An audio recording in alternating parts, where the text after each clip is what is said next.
Hi there, Dan once again. Some time ago, in one of my videos building a bench, I made a insert for my table saw, and I've never done it. It's not hard to do. I don't know why I've never done it. Maybe just never took time to do it. But I made an insert for this table saw, and I want to go over how I did it, because the first one I made, I went about the hardest way possible. Now, first of all, the table saw I'm talking about. I have a Porter cable, and at the time I had no idea it was called a hybrid, but I bought this thing when I came back from France in 2010. And just recently, and I've been wanting to buy a new hybrid like a Grizzly. I like Grizzly or a Powermatic. I really like those two. But I'm really into Grizzly. I just like the guy. I read his history and how he did everything. I'll tell you what, those Taiwanese, man, they do some good work, But this table saw, this thing is accurate. This thing, there's nothing wrong with it. I've never had a problem with it. And something else that I found out just recently, because I was thinking about, I'm starting to do the project I want to do for a long time, and that's making a tool cabinet, wall-hung tool cabinet. I spent 2 days just cleaning up my shop and putting things away. It's been such a bordel, and bordel in French means a mess, and to the extreme. So, I'm going to be making some jigs. I'm going to be making some dado jigs today, and some various other little things in preparation for doing this. I'm going to make this thing out of oak. I really want to. I really want to do something different. I really like the green design, but the problem is, I'm going to make my tool cabinet to where it's got double doors. Door opened up, and there's another door within it. So the green concept kind of it interferes with the door opening and whatnot, and then I just didn't want to go with oak. Everyone does with oak, oak or other exotic woods. I want to do something similar, but it's stable. It's more stable than pine is, so I'm going to go with oak, and I'm going to dovetail it. And I hand dovetail them. I've looked at all these different ways to do. I'm not into routering at all, but I've seen some table saws dovetail. I'll tell you what, if I do some small jobs, I might just play with it, because Matt Kenny has a video on it. I think that's the best dovetailing jig on a table saw, bar none. I've seen all the other ones flipping around a lot of jazz, but Matt Kenny's video on that, he copied some other guy named Greg something. I can't remember the guy's last name. I'm sorry about that, but it's a great video if you want to do that. If you don't like dovetailing by hand, but I personally like dovetailing by hand.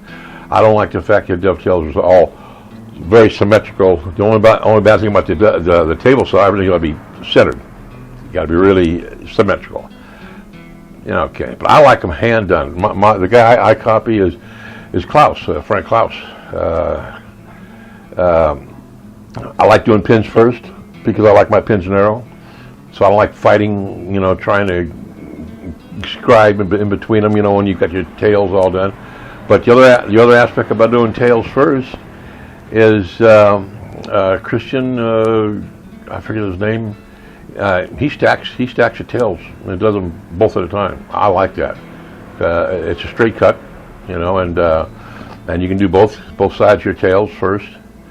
The other side with the Klaus doing the pins first, you can make your pins as thin as you want, and it doesn't matter how accurate you are. It's a template for the tails, so you could be a little off there, but you clean up your chisel, and that's what I like about it. If it's a little irregular, I like that, and I like different sizes. Anyways, getting back to table saw. So this is a great table saw. It really is. I have no qualms about it. Something else I found, I got to show you this. I'll show it in the picture. But the fence. Now this is the fence that come with it. Well, I bought it with it. It's a good fence, right? I put some holes in it. I put other jigs on it.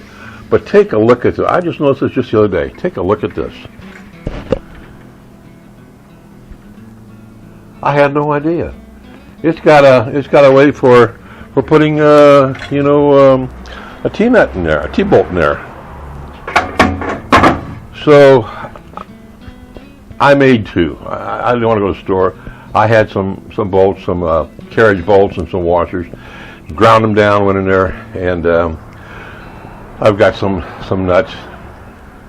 And that is going to be a really handy thing for any number of jigs, because I do a lot of little stuff.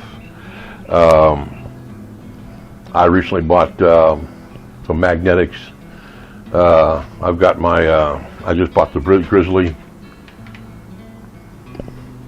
power feed back there. On top of it is the base that I'll use for my for mounting it on the router table. But that is great for, because I work shapers, big, huge shapers, and just a little bitty 1/8 inch. I hope it's geared well, because it's only 1/8 inch. And if it's not enough, I can tell the wife, but I'll buy the other one's 1/4, which I think is quarter cable. But I think it should be good. What it's really good for if you're doing raised paneling, because you want that fine detail, depending upon what silhouette you're using on your cutter. But usually there's a little fine 1/8 inch detail, or maybe even something smaller than that, at the top of the panel before it starts to make its curve or whatever. And if it's a little bit, even if it's flat, if you kind of move up a little bit, you lose that detail. With the power feeder, keeps it all down. I mean, that's the thing about a power feeder. Just spin it around. You don't have to do all that stuff with it. Any number of things. So that's why I went and got it. And even though at my age, 72, you know what? I want to enjoy what years I have left doing what I like the best, and not worrying too much what's going to cost me. When I go, I'm not going to have a U-Haul behind my casket taking all my stuff with me and money. Forget it. So I'm enjoying myself. Why I bought this Powermatic Hollow Chisel Mortison. I go up to 1 inch. I got a couple of projects I'm going to do. I'll use the 1 inch. Anyways, I want to show you and get back to what I did was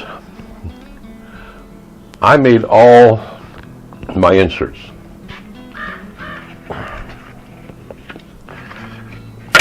I made a bunch. I made 1, 2, 3, 4, 5, 6, 7 inserts. I'll scrap half. Some oak and some is pine. All 3/4. No 1/2 inch. No plastics. No. I want to show you something on my table saw. I'm just going to put it down here, and I'll show you what I'm talking about here. I hope you get a good picture of that. Now you see how this comes up. You just pull it up.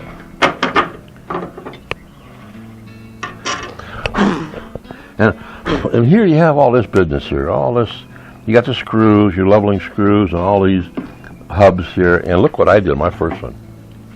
I did all this work. Can you imagine? I mean, I was going back and forth, chiseling out, notching this and that. Everything.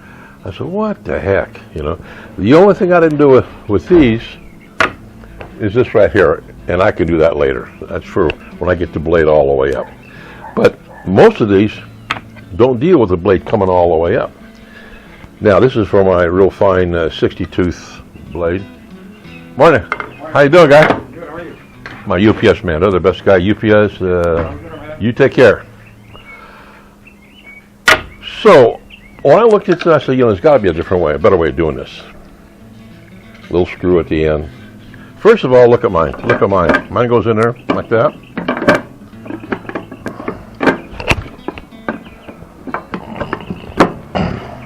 No holes. Solid. I'm pressing down. This moves is solid. You know how I get it out? Right here. I press here. You don't need to put holes. These guys make it so complicated.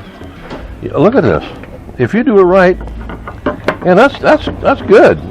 This sucker's in there nice, Push comes out. No, so what I did was, I see there's got to be a way I can do this on a router. The biggest critical part is this right here, right? About 1/8 of an inch. That's the only critical part, right? There's got to be a way. So this is what I did. I marked all the areas. that had to have this configuration. And this is what I did. I'm going to go to my router table now.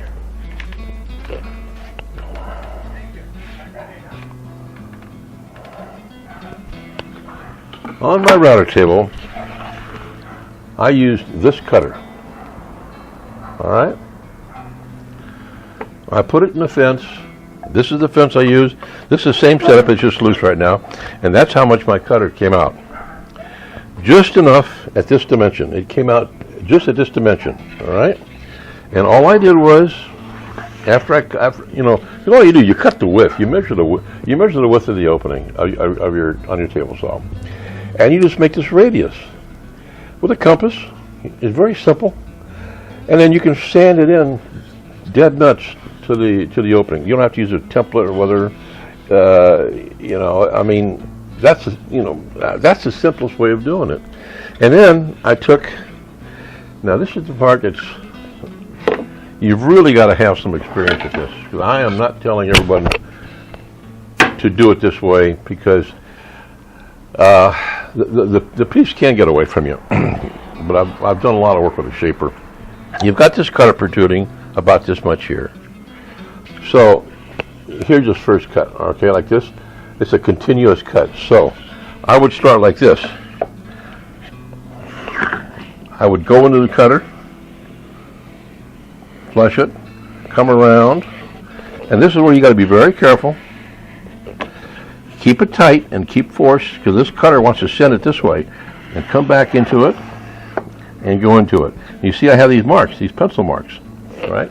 This pencil mark coincides where I want it to stop and pretty much where I want to begin.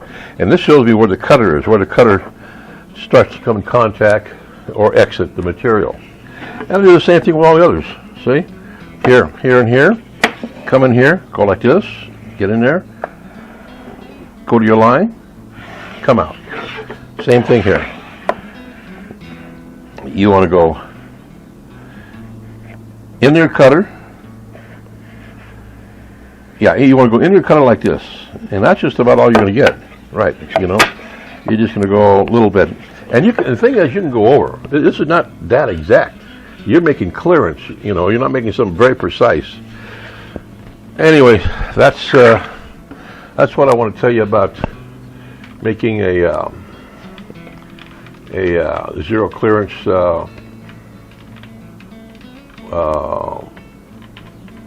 plate for your table saw.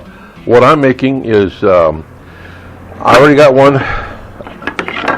This is for my flat tooth. It's quarter inch or eighth inch flat tooth. It's no, excuse me. This is my dado stack. It's for when I'm doing a quarter inch. At this point, I'm probably going to mark this for when I'm doing drawers, because I just made I've been redoing my room. My room is it's a bedroom I took over, and I took it over to like my office, playroom, whatever. Have my TVs in there, all that jazz, and I get dressed in there and all that. All my clothes are there. Small house, right? Built in the 50s. But it's my little room.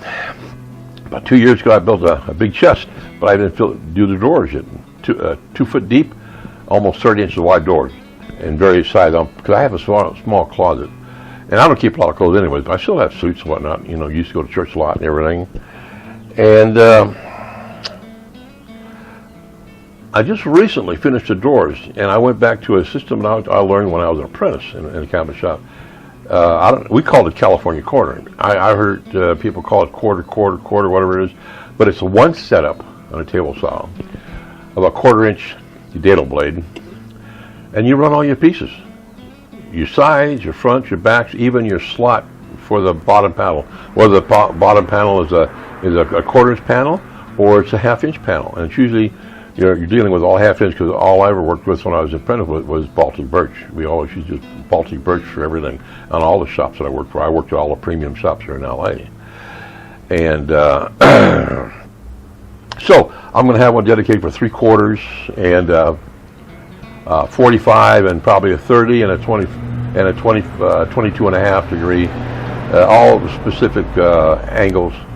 That way I have literally zero gap in a blade. So that's it. Again, I use 3/4 because I've seen guys have to use, they go with thin stuff or the material, they're worried about it breaking. I mean, look how thin this is. I have no problem with that. None. That's oak there. A guy puts slivers of other wedges in there to kind of beef it up, cross grain, whatever. I think sometimes it's overkill. But that's it for the inserts. I'm glad I finally got it done. It took so long. And again, the table saw, the Porter cable, I don't know what number it is, but 10-inch blade. The thing is the fence. I've never seen a fence like this. I went on YouTube, and I don't see anybody talk about a fence like this. The closest thing I can see to it is, I believe, Steve Ramsey's got a saw similar to mine, but there are some little variations. But accurate? I mean, I don't, when I'm at the table saw, I don't measure. I know the dimension I want, and I look at my gauge there, because I've got them adjusted. I mean, on the money, man. I just, 30 seconds, 64, it's just, it's right there. It's all how you set yourself up, how in French we call it pointing. When you point something, means you set it up. You get everything all set up. So it depends how much time you take to keep everything square, lined up. That's it. Gonna start getting ready to do my lay out my cabinet. It's gonna be a long project. I'm gonna do a video now on making a dado jig. Real common. It's old. I think I saw Woodwhisper doing once a while back. Big wide panels, which is good. Don't get me wrong, it's good. But this system's been around a long time. I mean, I remember when I was working in Bel Air, and we were doing this one of the big, huge house in the winery, and I was doing some wainscoting, and we get these panels out. These panels are rough. They're just quarter panel. We had it all padded and built out though, and then put the panels on. And instead of scribing everything, because I was a door hanger, so my box was a big door hanging type box. I could make a table out of it. What I did was I made a dado jig, and I would take the two panels, put them together, put this jig in there, nail them, and ran it with my little router, a little Stanley router back in those days. Boom, and I put it in there, and then on corners, I'd put just a slight 1/8 inch dado on the panel, and then bring the other one into it. I remember one time my foreman came down, and he was looking at the corner, and he was trying to see the crack, and I said, "No crack. You won't find no crack in that." And I finally told him. He says, "No, kid." I said, "Yeah." He says, "Why scribe it? I just put a dado in there and bring the panel right into it. Boom." So, anyways, that's the old days. I was young and full of it. Now I'm old. Do little things. So, hope you got something out of it. Don't be afraid trying to make something like this. It's not complicated. Measure the width of your opening. Get the radius, compass it, sand it, and then drop it in, and then do the, if you can, if you've got a little router table, do it like I was telling you. But be careful. You've got to have a piece of plywood going across where it covers the whole cutter though. No big openings. That lip has got to be riding continuously on a back. When it's going around, it's got to be continuous on the back, no gap, or else you're done. Even I wouldn't do that. That's where I talk about doing good habits. That's a bad habit. You keep that cutter's coming out, just what you want to cut. That's all. Not anything else. No big hoping. And don't bring this side here, this side. You got the big gap. Never work like that. Okay. Have a good time. Go out, cut some wood. Have a good time. Be careful. Work safe. Develop good habits. And as always, don't use any putty. Bye. Have a good time. Bye.